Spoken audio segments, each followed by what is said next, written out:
E o outro fato, em Brasília, o senador Marcos Duval, com uma bomba que surgiu a partir de uma... Começou com uma denúncia, depois o teor, a intensidade dessa denúncia mudou, mas um fato concreto houve uma tentativa que envolveu o Daniel Silveira, aliás, deputado que teve fim do mandato ontem, e que foi preso também, lá em Petrópolis, no Rio de Janeiro, por descumprimento de algumas decisões que tinham sido tomadas, principalmente o uso da tornozeleira eletrônica.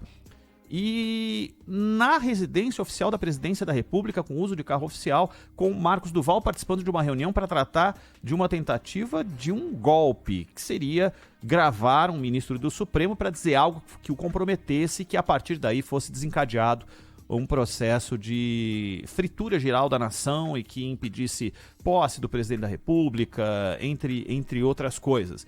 Tem aqui duas partes desse depoimento, dessa entrevista coletiva que o Marcos Duval concedeu hoje. Vamos ouvi-lo. O Daniel Silveira começou então a fazer a explicação do porquê então do ter sido chamado. A gente queria te passar uma missão que pode salvar o Brasil. Eles colocariam o equipamento de gravação, teria um veículo já próximo ao STF, captando o áudio, e eu nessa reunião com o ministro Alexandre, eu conduzindo para ele falar que em algum dos processos dele, ele ultrapassou a linha da Constituição. E aí eu disse de pronto que eu não iria fazer isso, né? Eu não iria fazer esse tipo de ação, porque eu falei, olha, presidente, e Daniel, isso é ilegal. Para fazer isso, para gravação, você tem que ter autorização do juiz. E aí o Daniel falou assim, não, mas aí nós vamos já ter uma equipe que já estaria preparada para poder ir para a mão de não sei quem, que tornaria a gravação de uma forma como se iria ser legalizado. Durante todo esse processo, o presidente estava em silêncio, quem falava era o Daniel. Ele afirmou que a proposta envolvia não desmobilizar os acampamentos golpistas e, enquanto isso, gravar sem autorização, como ele disse, a conversa que comprometesse o ministro Alexandre de Moraes. Ele dá mais detalhes aqui. Fui direto no ministro Alexandre e eu relatei para ele o que eu estou relatando para vocês. O ministro ficou surpreso, então ele olhou para cima e balançou a cabeça do tipo, né, não acredito que era para esse motivo. E eu falei, ministro, estou liberado? Não, tudo bem, está liberado. Ele estava lá na sessão e dali eu parti aqui para o gabinete. O que ficou muito claro para mim era o Daniel tentando achar uma forma de não ser preso de novo, porque toda hora ele descumpria todas as ordens do ministro. Ele, na declaração que veio de madrugada, era uma coação do presidente. Depois isso mudou com uma iniciativa do Daniel Silveira e, segundo o jornal Estado de São Paulo, publicação desta tarde, essa mudança de postura se deu após uma conversa com os filhos do presidente, inclusive Flávio Bolsonaro, senador, falou que isso minimizou essa questão, dizendo que não houve nenhum crime cometido nessa reunião, que ele garante que aconteceu, ele confirma que aconteceu na residência oficial, Zaidan. A reunião aconteceu, o próprio Flávio Bolsonaro, que não participou, mas teria ficado sabendo depois de conversar com o Marcos Duval. 2 dias antes, segundo o Marcos Duval, ele foi procurado no Congresso Nacional pelo Daniel Silveira e o deputado teria dito que o Bolsonaro tinha um assunto importante e urgente para falar com ele. E aí ele, Daniel Silveira, ligou para o presidente, passou o telefone para o senador. E segundo Duval, foi uma conversa rápida e que o Bolsonaro teria comentado apenas que tinha uma questão que precisava ser resolvida de imediato e perguntou se ele não podia dar um pulo lá no Palácio. E aí combinaram, segundo Duval, para 2 dias depois. Há, inclusive, um material que chegou à imprensa, primeiro a revista Veja, né? Por exemplo, o Daniel Silveira dizendo para o Duval, aí em mensagem gravada, né? Ou seja, com áudio e tal, não foi escrita. Vou te mandar a minha localização, mas tu não entra. Tu não entra no Alvorada, não. E nem chega perto da entrada. Não vai aparecer, não. Vai parar o carro no estacionamento, que eu vou te mandar a localização. eu vou estar ali já e o carro vai buscar a gente. E teria acontecido isso aí, né? Ou seja, a ideia era uma entrada sem que ninguém percebesse que ele Duval estava chegando, né, para o encontro oficial com o presidente, o que, em tese, não teria nada demais, um senador visitando o presidente ou indo a uma reunião com o presidente, nada demais. Mas a ideia foi que ele chegasse de maneira sorrateira, né, sem que ninguém percebesse e tal. E nessa reunião, então, segundo o Marcos Duval, foi proposto isso que ouvimos aí, e que ele relatou ao próprio Alexandre de Moraes. Há uma parte que não dá para dizer que o Duval pode ter inventado. Ele foi ao Alexandre de Moraes e disse isso para o Alexandre de Moraes. Ele não diria, falei tal coisa para o Alexandre de Moraes se não tivesse dito. Né? Senão ele poderia ouvir 2 minutos depois, não, nunca conversei com esse cara, ele nunca me falou isso. Então o Alexandre de Moraes, em seu silêncio, confirma que houve essa conversa com o Marcos Duval. E o engraçado nessa história é um certo amadorismo. Né? Partamos ali da premissa que está em toda essa conversa. O Bolsonaro entendendo que houve uma fraude eleitoral que foi executada, não necessariamente orquestrada, mas executada pelo Alexandre de Moraes na presidência do Tribunal Superior Eleitoral. E aí vem um troço que é patético. Quer dizer para o sujeito, ó, você vai, conversa com ele, grava a conversa e vamos ver se ele fala algo ali comprometedor. Se ele falar, bom, o que vem depois? Bom, se ele falar, nós temos um escândalo público, é a admissão do ministro e presidente do TSE de que produziu uma situação fraudulenta na eleição. Se você tem isso, claro, você anula a eleição, você tem uma prova cabal que nem o Supremo, ou casa do Alexandre de Moraes, poderia rejeitar. Mas esse princípio, essa foi a linha de raciocínio dos caras. Mas é muito engraçado imaginar que, digamos que o sujeito tem certeza que o Alexandre de Moraes fraudou o processo eleitoral. Conduziu de maneira fraudulenta, enviesada, né? Tendo tomado partido, lutando por uma candidatura, no caso a do Lula. Aí você vai lá, manda um sujeito que não é irmão do Alexandre de Moraes, né? Não é pai, não é filho, não é tio, não há nenhum sinal de que tem intimidade, tanto que ele, quando ele fala que queria falar com o ministro, porque primeiro ele pede para se reunir com o ministro, para conversar com ele, o ministro pergunta qual a razão, né? E aí ele fala, não, uma reunião com o PR, que é o presidente, e o DS, né, que é o Daniel Silveira. Então, ou seja, ele teve de explicar por que ele queria falar com o Alexandre de Moraes. Então não é alguém que seja ali íntimo, amigo, amicíssimo. Parece que ele conhece há uns 10 anos o Alexandre de Moraes, né? De outros carnavais, mas não... Muita gente conhece. Não. Então, mas parece que é nesse nível, assim, de conhecimento, já ter falado com ele em outro momento da história. Claro, agora, daí a supor que o sujeito vai chegar, e como é que você vai tirar essa frase, né? Essa afirmação, essa confirmação da fraude? Ô, Alexandre, tudo bem, tudo bem? Faz tempo que não chove em Brasília, né? Aqui sempre é assim, muito seco. Escuta, e a eleição, hein? Você mexeu uns pauzinhos ali, né? E as urnas, hein? E aquelas urnas, né? Pô, tava tudo montado, né? Marcos, de fato, né? Mas não conte pra ninguém. Quer dizer, isso é tão ridículo, né? Porque ainda que você parta da premissa de que Alexandre de Moraes teve uma conduta enviesada, de que ele torcia por um dos candidatos, isso aí, torcer, todo mundo no Supremo torcia para alguém, não é? Isso é uma coisa, torcer, querer que aquele vença a eleição. Outra coisa é agir no seu cargo, na sua função de Estado, para que isso ocorra. São coisas distintas. Uma é normal, absolutamente normal e esperada. Outra é criminosa. Então eles queriam que numa conversa informal o Marcos Duval tirasse do Alexandre de Moraes a confissão de um crime. porque seria um crime. Ora, isso ou é fruto de um desespero misturado ali com uma situação de depressão, que de repente desencadeia alguns momentos de euforia, né? Aquele pêndulo terrível, né? E aí o sujeito tem uma ideia que ele julga brilhante e tal, porque isso é de um amadorismo. Agora, amadorismo ou não, no mínimo, você tem o seguinte: essa conversa ocorreu desta maneira, com essas palavras, na presença do então presidente da República.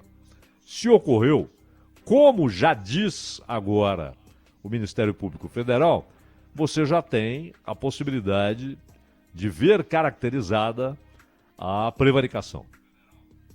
Esse é o primeiro ponto.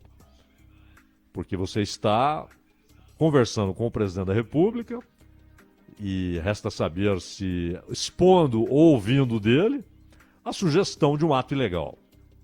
Né? E segundo, e esse é um ponto importante, que é a resposta legal que será dada. Porque uma coisa é você afirmar o seguinte: o Bolsonaro teve participação política no incentivo a esses acampamentos na porta dos quartéis. Ele incentivou uma esperança de que algo excepcional ocorreria, não é? A tal carta na manga, as tais 72 horas. Ele incentivou isso com o presidente da República em seus discursos. Isso é uma coisa. Isso inclusive, do ponto de vista jurídico, é muito difícil, porque é muito subjetivo, não é? É muito subjetivo o quanto alguém influenciou, o quanto quis influenciar, o quanto aqueles discursos que às vezes roçavam ali no hermetismo, né? E as pessoas então mergulharam naquela insanidade de o sujeito estar passando ali leite condensado no pão e eles enxergam ali um sinal. Ele está nos Estados Unidos olhando para uma prateleira, ele quer dizer que é preciso reservar. O quanto ele incentivou esses delírios, isso é muito subjetivo. Agora não, agora você não tem, se isso se confirma nessa conversa, não se trata de um incentivo político de interpretação subjetiva. Se trata de uma ação prática e, portanto, que pode desencadear, aí sim, uma avaliação jurídica, não política. Se ele estava sugerindo uma ação ilegal que produziria a anulação da eleição. E a complexidade está onde? Porque se de fato tiram do Alexandre de Moraes uma declaração de que conduziu um processo fraudulento, de que trabalhou para que um candidato ganhasse a eleição, de que teve uma conduta enviesada pró-Lula como presidente do TSE. Pô, imagina, se o tribunal que cuida das eleições e que participou como nunca desse processo eleitoral teve uma participação, você pode anular. Você vai ao Supremo, e essas coisas que saem, aí imediatamente seria emitida uma ordem de prisão. Não, isso não é assim. Você vai ao judiciário, o judiciário vai avaliar aquelas declarações, você vai ouvir o cara e tal, para depois você tomar a decisão de prendê-lo, e aí ele seria removido do cargo pelo Senado. Tudo isso. O processo é esse. Agora, o que tudo isso demonstra é uma mistura de desespero, de estágio psicológico, uma mistura de depressão com momentos de euforia, e aí vem essas ideias alucinadas, né? E terceiro, o desespero era tal que a maneira que eles encontraram para tentar tirar uma declaração do Alexandre de Moraes, uma admissão de culpa do Alexandre de Moraes, é um troço sem pé nem cabeça, né? E aí, dentro desse processo e dessa investigação, o que o GSI tem a ver com isso? O general Heleno sabia disso, teria disponibilizado gente e equipamento para fazer uma escuta. Ou seria uma escuta ali, mambembe, no paletó do Marcos Duval, para que ele ouvisse o que diria o Alexandre de Moraes, né? Seria aquela escuta amadora, né? O telefone ali no bolso do paletó. Como é que seria isso? Ou o GSI tem participação nisso, foi informado disso, foi consultado, o general Heleno sabe disso. Há muita coisa a ser investigada. Mas o ponto principal é se foi essa a recomendação ou o pedido do Bolsonaro para salvar o Brasil. Expressão, aliás, que aparece em mensagens do Daniel Silveira, que também, de maneira muito amadora, né, ao tentar falar do presidente sem que as pessoas soubessem que ele está falando do presidente, ele fala o 01, né? O 01. Quer dizer, é tudo ridículo, né? Tudo muito ridículo, mas grave. Não pode ficar na galhofa, né, Zaidan? Não, não é galhofa. Não é galhofa.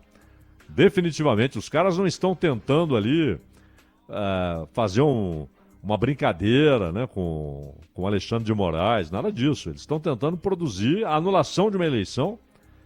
E agora, a maneira é tão ridícula, né? E os diálogos são ridículos. O Daniel Silveira ali, ele é explícito, achando que estava sendo discretíssimo, né? Que era um código que só ele e o Marcos Duval entenderiam, quando a coisa é explícita nas mensagens dele, escritas, não só nessa que ele falou, que ele gravou, mas nas escritas. A coisa é explícita, né? E ele acha que está sendo o James Bond, né? É o 01. Quem será o 01? O Palácio do 01. Porra, que troço ridículo. Né? E o Marcos Duval, se as coisas realmente ocorreram como ele diz, e a conversa foi como ele diz, a reação dele é a única aceitável. Não, isso é ilegal, eu não posso participar disso, etc. Não, você vai ser um herói, teriam dito para ele.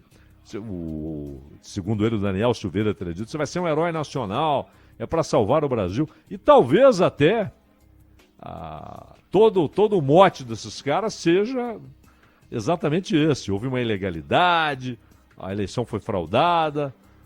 Agora, se você tem essa impressão, você tem duas possibilidades. Ou você fica resignado e se prepara para a próxima eleição, pode denunciar publicamente, ou você tem elementos e leva esses elementos, no caso, pelo nível do assunto tratado, ao Supremo.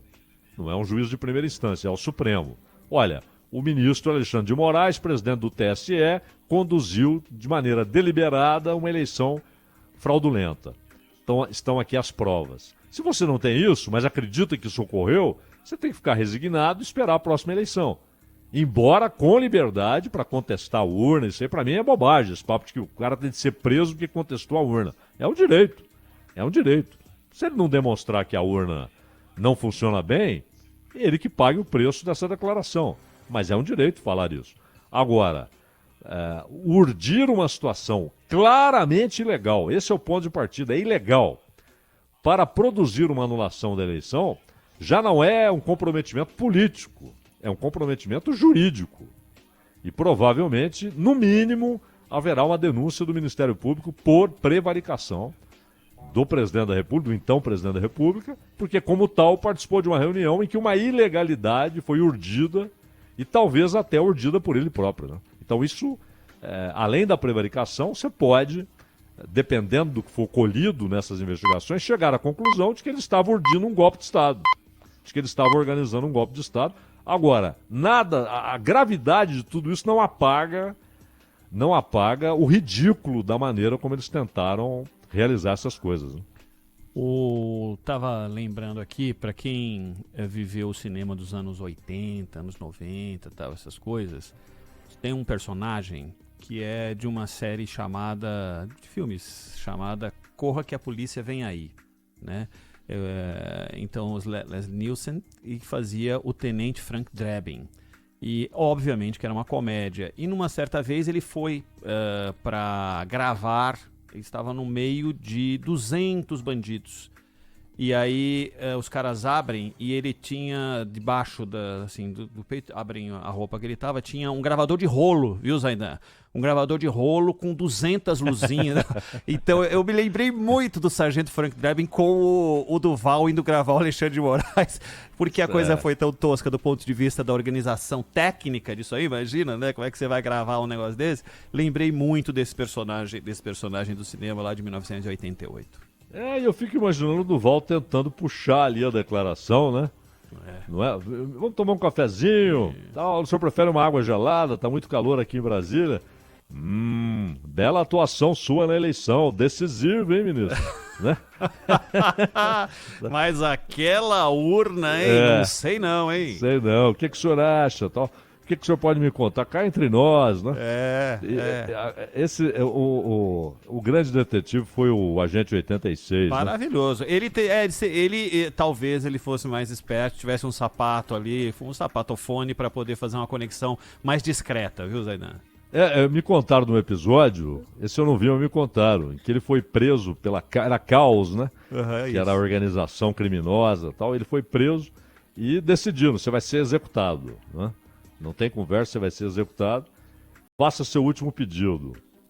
E aí ele fala, não, eu queria fumar. Posso acender um cigarro? Aí os caras, não sei o que, tal. Tá bom, pode acender. E aí você tá imaginando que ele vai tirar ali um cigarro lá 007, né? Sim, claro. Que solta uma fumaça, ou um cigarro que vai imobilizar todo mundo. Alguma tecnologia fantástica que só o James Bond tinha. Só que aí ele tira um cigarro de 1,5 metro do... Ou seja, o plano dele era ganhar tempo, né? Era fumar um cigarro até acabar o cigarro, umas 3 horas. Ele pensa em outra coisa, né? Meu Deus.